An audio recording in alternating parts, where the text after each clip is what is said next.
자, 가정폭력 범죄의 처벌 등에 관한 특례법입니다.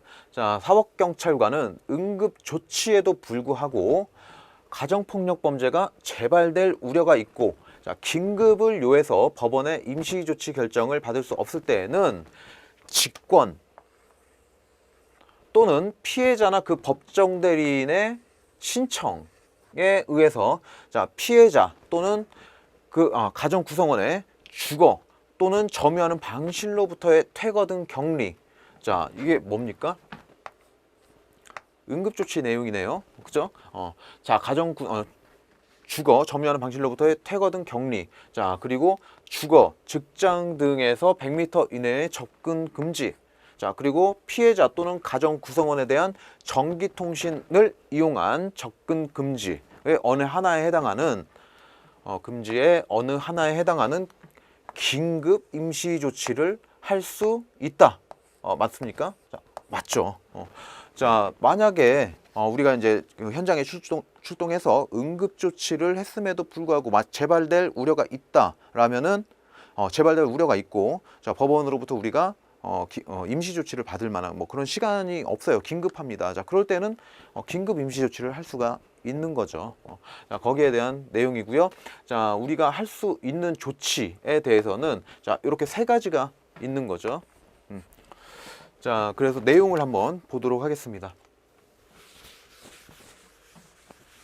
자, 긴급 임시 조치 한번 내용 볼게요. 자, 사법경찰관은 5조에 따른 응급조치. 자, 응급조치를 했음에도 불구하고 가정폭력 범죄가 재발될 우려가 있다. 재발될 우려가 있고, 또 긴급을 요해서 법원의 임시조치 결정을 받을 수 없다. 자, 이럴 때는 어떻게?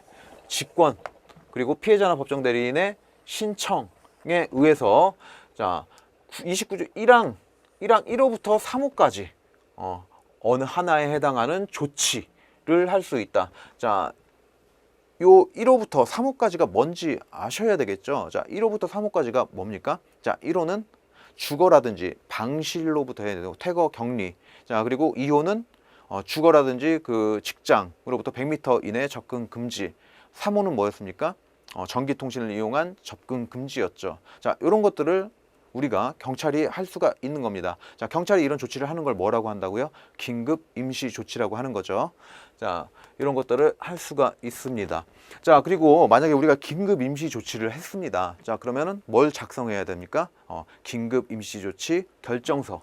자, 긴급 임시 조치 결정서를 작성해야 됩니다. 자, 이 긴급 임시 조치 결정서에는요, 자, 범죄 사실의 요지라든지 긴급 임시 조치가 필요한 사유 등을 기재해야 됩니다. 자, 그래서 이 문제 정답은 5가 되겠습니다. 자, 그리고 자, 여기 관련해서 조금 더 보도록 하겠습니다. 자, 만약에 우리가 이렇게 긴급 임시 조치를 했습니다. 긴급 임시 조치를 했습니다. 자, 그러면 검사한테 지체 없이 어떻게 해야 돼요? 임시 조치를 청구를 해야 되겠죠. 임시 조치를 청구를 하면, 자, 검사는요, 우리가 긴급 임시 조치를 한 때로부터 몇 시간 이내, 48시간 이내에 법원에다가 임시 조치를 청구해야 됩니다. 자, 그런데 그 청구할 때 뭐를 첨부합니까? 긴급 임시 조치 긴급 임시 조치 결정서를 첨부하는 거죠. 자, 그 내용 한번 보도록 하겠습니다. 자, 사법경찰관이 자, 이렇게 긴급 임시 조치를 했습니다. 자, 했을 때는 어떻게? 지체 없이 누구한테? 검사한테, 자, 임시 조치를 신청하는 겁니다. 자, 이 신청받은 검사는요, 법원에 임시 조치를 청구해야 되고요. 자, 이 임시 조치 청구는 긴급 임시 조치, 우리가 긴급 임시 조치를 한 때로부터 몇 시간 이내? 48시간 이내에 청구해야 됩니다. 자, 그리고 뭘 첨부해라? 긴급 임시 조치 결정서를 첨부해라. 이렇게 규정이 되어 있습니다. 자, 그래서 임시 조치를 검사가 청구를 했는데, 자, 우리가 이제 임시 조치를 신청한 거죠. 우리가 검사한테. 그런데 검사가 됐다고 그러거나 아니면 법원에 검사가 청구를 했는데 법원에서 결정을 안 해줄 때, 자, 그럴 때, 자, 청구하지 않았거나 아니했거나, 자, 법원이 임시 조치 결정을 하지 아니한 때, 자, 이럴 때는 어떡합니까? 즉시 긴급 임시 조치를 취소해야 되겠죠. 자, 다음 내용까지 한번 다 보고 넘어가도록 할게요. 자, 가정폭력 범죄는 뭐 굉장히 이 파트가 중요한 거죠.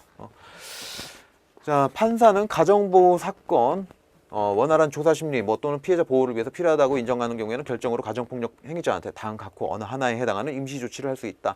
자, 임시 조치는 이렇게 1호부터 5호까지가 있습니다. 자, 1호, 2호, 3호. 자, 얘네들은요, 우리가 사법경찰관이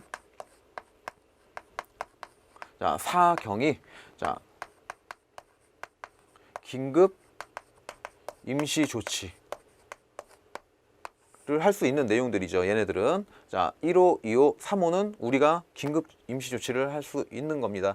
자, 그리고 긴급 임시 조치가 아니더라도요. 자, 검사가 이제 임시 조치할 때 검사도 자, 임시 조치를 할 수 있죠. 그러니까 우리 경찰의 신청이라든지 자, 아니면 검사가 직권으로 임시 조치를 청구할 수 있는 내용이죠. 1호, 2호, 3호는. 자, 그리고 만약에 이 1호, 2호 검사가 자, 임시 조치 결정을 받았습니다. 법원에. 그래서 자, 받았는데 그 행위자, 그 가족폭력 행위자가 자, 이 결정을 위반해서 다시 재범할 우려가 있습니다. 자, 그럴 때 검사는요. 자, 이 5호가 뭡니까? 자, 유치장이라든지 구치소에 유치하는 것. 요거를 신청할 수가 있게 되는 겁니다. 자, 그리고 1호부터 3호까지. 자, 얘네들은요. 자, 2개월을 초과할 수가 없습니다. 자, 그리고 연장을 할 수가 있는데요. 자, 연장은요. 2회를 초과할 수 없습니다. 자, 그리고 4호, 5호 얘네들은요.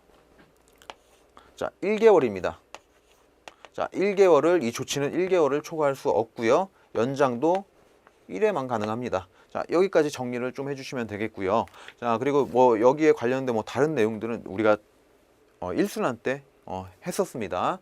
자, 그리고 여기 관련된 문제들은 또 객관식을 통해서 또 한번 풀어보실 수 있도록 해드리겠습니다.